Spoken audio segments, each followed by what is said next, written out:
Hi guys, welcome back to my YouTube channel financial step. आज हम बात करेंगे केनरा रोबोको की एक शानदार स्कीम के बारे में जो पिछले 4-5 साल में काफ़ी अच्छा रिटर्न बना के दिया है।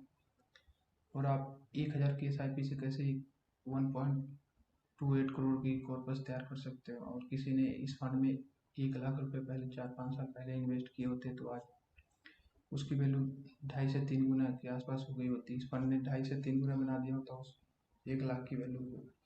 तो अगर आप भी चाहते इसी तरह म्यूचुअल फंड में इन्वेस्ट करने के लिए तो आप दिए गए डिस्क्रिप्शन में जाके आप खुद से केवाईसी करके आप इन्वेस्ट कर सकते हो। ऐप का और मेरा लाइफ टाइम कोई चार्जेज नहीं है।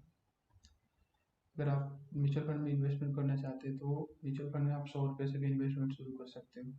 म्यूचुअल फंड की खासियत है कि आप 100 रुपये से भी इन्वेस्टमेंट शुरू कर सकते हो। और यही अगर आप FD RD में कहीं भी इन्वेस्ट करते हो तो उससे 4-5 गुना ज़्यादा आप म्यूचुअल फंड में रिटर्न मिलेगा। कितना उससे भी बुरा से बुरा फंड होगा वो भी आपको FD RD से 2-2.5 गुना तो ज़्यादा रिटर्न प्रोवाइड कर ही देगा। तो चलिए हम कैलकुलेट करके भी देखते हैं कि कैसे आप 1.5 करोड़ की पर्पस तैयार कर सकते हो और इस फंड की कुछ बेसिक चीज़ें भी देखेंगे। तो चलिए चलते हैं कंप्यूटर के स्क्रीन पे और देखते हैं कैलकुलेट करके। 15 फरवरी 2019 को फंड लॉन्च हुआ और इसका बेंचमार्क की बात करें तो निफ्टी स्मॉल कैप 200 TRI है। और जब से फंड लॉन्च हुआ तब से अभी तक 27.46 का रिटर्न बना के दिया है, जो कि काफ़ी अच्छा रिटर्न है। FD से तो 6-7 गुना ज़्यादा है। आप और रिस्क की बात करें तो वेरी हाई रिस्क में आता है। और केनरा रोबो कोई स्मॉल कैप फंड है तो स्मॉल कैप में काफ़ी ज़्यादा रिस्क होता है। अकॉर्डिंगली रिस्क को मिनिमाइज या रिस्क समझ के इन्वेस्ट कर सकते हैं। एसेट्स की बात करें तो 8,642 करोड़ का AUM है इसका, जो कि इतने लोगों ने इसमें पैसे इन्वेस्ट किए हैं। रिस्क की ग्रेड की बात करें तो एवरेज रिस्क ग्रेड आता है। मिनिमम इन्वेस्टमेंट की बात करो तो आप 1,000 रुपये से मिनिमम SIP इसमें इन्वेस्टमेंट शुरू कर सकते हो।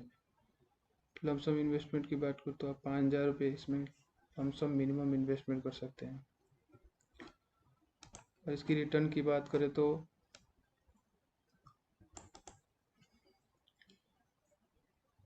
एक महीने की बात करें तो 6.15% का रिटर्न और 3 महीने में 8.57 और 6 महीने में 21.11 और 1 साल में 27.67 का रिटर्न दिया है। और 3 साल में रिटर्न की बात करें तो 35.6% का रिटर्न दिया है, जो कि काफ़ी अच्छा रिटर्न है। 1 साल में ये अपनी कैटेगरी एवरेज और बेंचमार्क को बीट नहीं किया है, लेकिन 1 साल से इसकी परफॉर्मेंस थोड़ी ठीक नहीं थी, लेकिन काफ़ी अच्छा रिटर्न है। फिर भी 27.28% के आसपास का रिटर्न है, काफ़ी अच्छा रिटर्न है।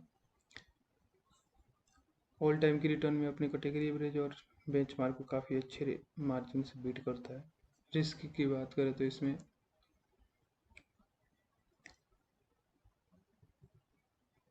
जो रिटर्न है वो 31.33, जिसके बेंचमार्क की है वो 30%। यहाँ बेंचमार्क को बीट कर रहा है। इक्विटी स्मॉल कैप की जो कैटेगरी की एवरेज है इनकी वो उसको भी अच्छा से बीट किया है। स्टैंडर्ड डिविएशन की बात करें तो कैटेगरी एवरेज से स्टैंडर्ड डिविएशन इनका कम है, जिससे कि वोलेटिलिटी थोड़ा कम देखने को मिलती है।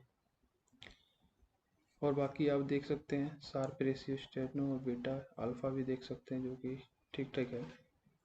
पोर्टफोलियो की बात करें तो एसेट्स एलोकेशन की बात करें तो इक्विटी में 96.13% का है और कैश में होल्डिंग इनकी 3.86 का है।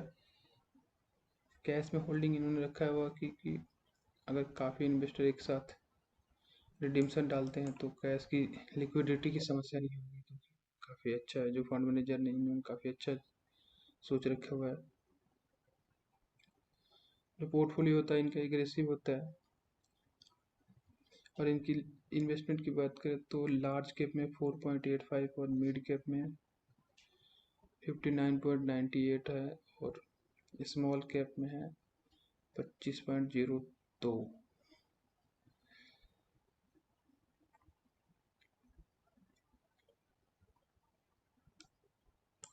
इन्वेस्टमेंट स्टाइल की बात करें तो ग्रोथ वैल्यू में इन्वेस्ट करते हैं, जो कि एक बार कोई स्टॉक फाइंड करते हैं एक बार कोई स्टॉक फाइंड करते हैं तो उसके पहले काफ़ी रिसर्च करते हैं उस फंड ऐसे स्टॉक के बारे में, और उसके बाद उसमें एक बार होल्डिंग बनाते हैं तो कुछ दिन तक इसमें बने रहते हैं, जिससे उसकी जितनी ग्रोथ अपॉर्चुनिटी होती है उतने कैप्चर करके उसके बाद उससे बाहर निकलते हैं।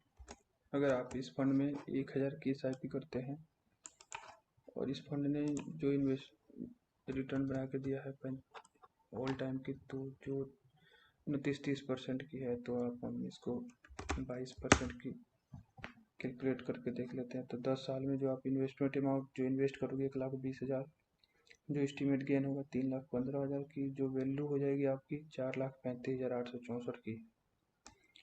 और इसी को आप 20 साल तक होल्डिंग रख देते हो तो 2,40,000 की इन्वेस्टमेंट आपकी अमाउंट होगी, जो गेन होगा 40,51,000, और टोटल वैल्यू होगी जो 42,91,948 की।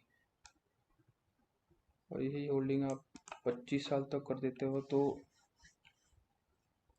आप 3 लाख इन्वेस्ट करोगे, और जो एस्टिमेट गेन होगा 1,25,75,585 की। और टोटल वैल्यू की बात करें तो जो आपने इन्वेस्ट किया और जो गेन हुआ टोटल मिला के वैल्यू की बात करें तो 1,28,75,585 की, ऑलमोस्ट 1,29,00,000 की कॉर्पस बन गई आपकी।